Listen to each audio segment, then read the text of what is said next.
It's a little scary. You don't know what to expect. What's it doing to your body and your kids? Some West Michigan families are on edge as toxic water pours from the taps in Parchment. It's everywhere. This is only the tip of the iceberg, really. The emergency response underway as officials investigate where the dangerous contamination is coming from. Dozens of Battle Creek residents will return home nearly a week after flames tore through their apartment complex. How you can help the victims rebuild moving forward. Devastating. Homes were exploding, cars were exploding. And a raging wildfire in California continues to threaten everything in its path. The challenge now facing firefighters as they work to battle these deadly flames. Live, local, breaking news. You're watching News Channel 3, live at 7. Good morning and thank you so much for joining us. I'm Jason Poor. Let's get you outside to start off your Saturday morning. We're taking you to the Cereal City of Battle Creek. It looks nice there so far. Let's check in with meteorologist Christina Anthony. She has more on your forecast and the day ahead. Christina. That's right. We have some sunshine in Battle Creek and in Kalamazoo right now. That's after a shower pushed through and clipped part of Battle Creek and Kalamazoo. Now it's moving from Union City into Coldwater, and we have the opportunity for these isolated showers, these hit and miss showers during today and tomorrow. But most of the time, I must stress, it's going to be dry and partly sunny. Temperatures in the upper 50s in Allegan, 56 degrees in Hastings. It's a cool start in Coldwater at 56 degrees, 55 Sturgis. And good morning, Kalamazoo sitting pretty at 60 degrees. Winds only gusting up to 10 miles an hour out of the west-southwest, so those have calmed down overnight. It won't be nearly as breezy today, setting up a pleasant day overall with plenty of sunshine. Temperatures in the middle and upper 70s. I'll let you know when I'm forecasting a better chance for rain. Jason, we need it. That's coming up at 7:15. All right, thank you, Christina. Well, we're following breaking news this morning. 6 people are dead, including 5 children, after a massive motel fire in Berrien County. It happened at the Cosmo Extended Stay Motel just before 2 a.m. Deputies say the children killed range in age from 2 to 10 years old. A 26-year-old woman also died in the fire. They are all from the same family. When crews arrived on scene, the entire motel was engulfed in flames. There were 27 rooms of the motel occupied. The Berrien County Sheriff's Office is still on scene investigating what caused this fire. Also, just into our newsroom, a West Michigan man could now face charges after deputies discover a marijuana grow operation. Calhoun County deputies executed a search warrant for a home in the 10,000 block of 25.5-mile road in Battle Creek around 1 this morning. They seized 22 marijuana plants inside the house along with weapons and ammunition. A 30-year-old man was arrested for manufacturing marijuana along with weapon violations. Deputies are now seeking charges against the suspect.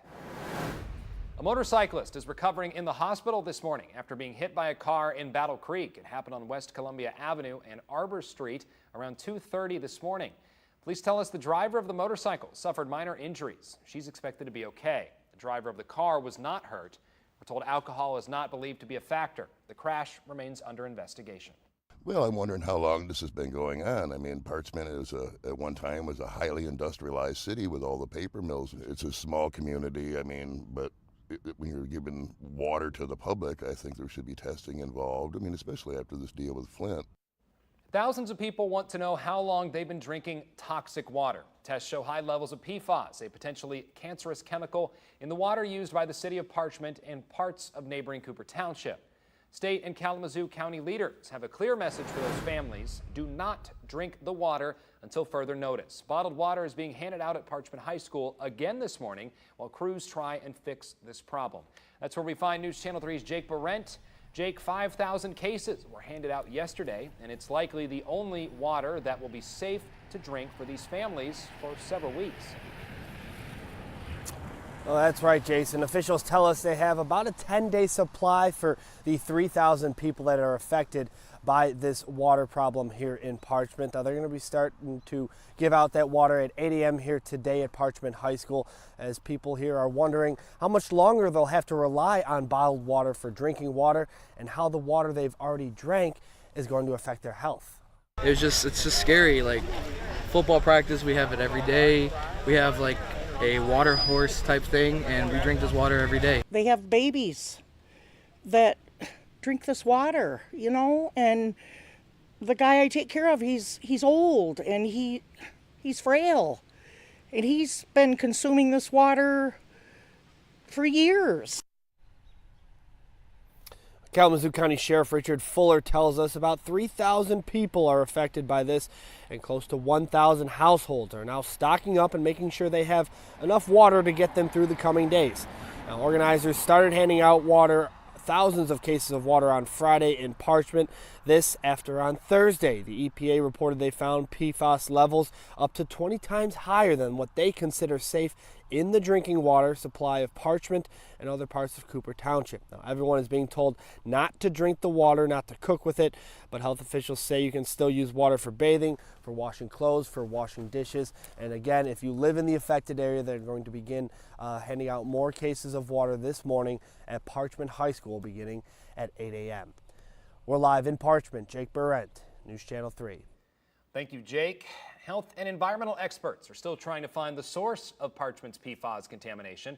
The toxic chemicals are being phased out, but have been used for decades in carpeting, pizza boxes, household cleaning supplies, clothing, and more. There's some evidence PFAS can affect your health, but doctors tell us residents should not panic.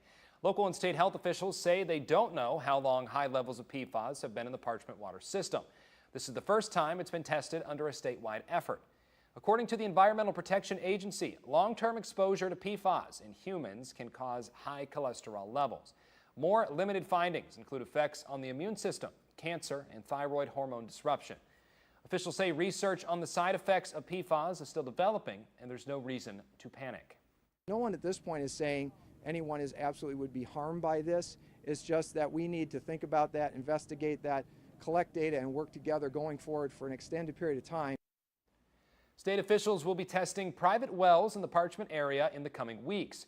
They warn people not to purchase or trust private water testing kits. Police in Kalamazoo say thieves are turning Parchment's PFAS contamination into a get-rich-quick scheme, trying to line their pockets with money from people desperate for help. It becomes a situation where you're not necessarily uninformed, but there's so much coming at you, along with the fact that you're worried about your basic needs such as water, and so people start to maybe fall prey to people who have what I would call a silver tongue. Somebody who is a quick sale kind of individual who gains your confidence and trust, and then preys on you and in a time of need, and it's unfortunate. Police say they've received multiple reports of scammers trying to sell PFAS testing kits and filters around Parchment and Cooper Township. Callers say two men in a maroon SUV are going door to door, pushing their sales pitch. The state says there are no over-the-counter water filters for dangerously high PFAS levels. Parchment's neighbors in Richland are dealing with their own toxic water problem. Tests there turned up elevated PFAS levels in 4 residential wells and 1 commercial well. One test showed levels 16 times higher than the federal limit. Right now, the state is testing 22 other wells to see how far the contamination may have spread. Well, we take it very seriously, and we want to have the folks to have the information as soon as possible. If we find any PFAS detection, we think that's too much. We want people to have alternative water until we get to the bottom of it. I'm in the testing area currently, and I have not heard word back if my well has tested positive. We have been using filtered water, bottled water, so my recycling bin's getting real full real quick. The state believes Richland's PFAS contamination is from chemical dumping at the old Production Plated Plastics Company. That business closed in 1989. In Calhoun County, state tests recently found PFAS in 20 drinking water wells. Only one of those exceeded the federal limit. That was at the Air National Guard base in Battle Creek. Experts believe it came from a firefighting foam used on the base for decades. The Air National Guard is doing its own tests of the PFAS contamination. Those results are expected in late August. The state and Calhoun County Health Department will be updating their test results at a public meeting on Monday night. It's happening at the Burma Center in Springfield from 6:30 to 8 p.m. Many of you still have a lot of questions about PFAS. What do they mean for your health, and what's being done to fix the problem? Next week, a town hall is being held at Parchment High School to address those concerns. It's on Tuesday night from 6 to 8. If you can't make it in person, you can watch it live on our News Channel 3 Facebook page or on our website, wwmt.com. News Channel 3 is following the toxic PFAS contamination in all of these communities. You can find all of our latest coverage at wwmt.com, along with a list of resources that are available to you. Again, if your family's water is contaminated, head to our website for more information.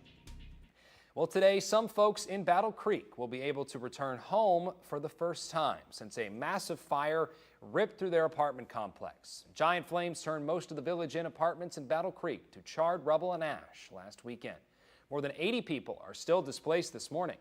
Firefighters will be there today and Sunday to help people move out any belongings the fire may have spared. If you want to help these fire victims, there will be a benefit breakfast this morning. It's happening at the Applebee's at Lakeview Square Mall from 8 to 10 a.m. It's $5 to get in. You can also make a donation online at our website, wwmt.com. Today, a West Michigan Fire Department is celebrating 100 years of service to the community. The Covert Fire Department was the first advanced life support ambulance service in Michigan, dating back to the 70s. Today, there will be a ceremony to celebrate its 100th anniversary. State Representative Fred Upton, along with other local lawmakers, will be there. It's happening at the Covert Township Fire Department on M140, beginning at 10 this morning. An emotional scene playing out across the country as hundreds of immigrant children are reunited with their parents after being separated at the border, but why others remain in limbo. And the search for a student in Iowa, missing for more than a week, is ramping up. A piece of evidence authorities are now turning to, hoping to get answers about her disappearance. And both sunshine and isolated showers are in the forecast for today, but we could use the rain. I'm telling you when. I'm forecasting a better chance for scattered showers and thunderstorms. For now, we're looking live over South Haven. I'll meet you back here in minutes.